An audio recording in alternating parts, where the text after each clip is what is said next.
जो मेहनत पर भरोसा करते हैं वो किस्मत की बात कभी नहीं करता। बहुत पुरानी बात है। एक जंगल में एक गुरुकुल था जिसमें बहुत सारे बच्चे पढ़ने आते थे। एक बात की बात है, गुरुजी सभी विद्यार्थियों को पढ़ा रहे थे, मगर एक विद्यार्थी ऐसा था जिसे बार बार समझाने पर भी समझ में नहीं आ रहा था।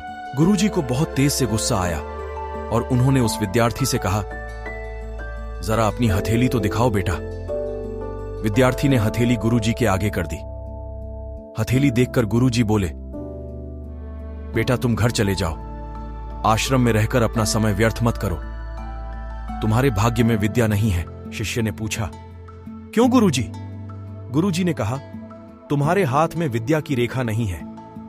गुरुजी ने एक होशियार विद्यार्थी की हथेली उसे दिखाते हुए कहा, ये देखो, ये है विद्या की रेखा, ये तुम्हारे हाथ में नहीं है, इसलिए तुम समय नष्ट ना करो और घर चले जाओ और वहां अपना कोई और काम देखो।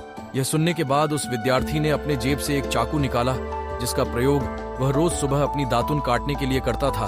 उस चाकू से उसने अपनी हाथ में एक गहरी लकीर बना दी। हाथ में खून बहने लगा। तब वह गुरुजी से बोला, मैंने अपने हाथ में विद्या की रेखा बना ली है गुरुजी।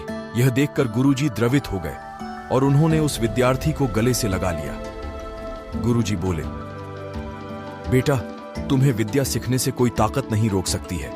दृढ़ निश्चय और परिश्रम हाथ की रेखाओं को ही बदल देती है। दोस्तों, वह विद्यार्थी आगे चलकर महर्षि पाणिनि के नाम से प्रसिद्ध हुए, जिसने विश्व प्रसिद्ध व्याकरण अष्टाध्यायी की रचना की है। इतनी सदियां बीत जाने के बाद भी आज 2700 वर्षों बाद भी विश्व की किसी भी भाषा में ऐसा उत्कृष्ट और पूर्ण व्याख्या का ग्रंथ अब तक नहीं बना।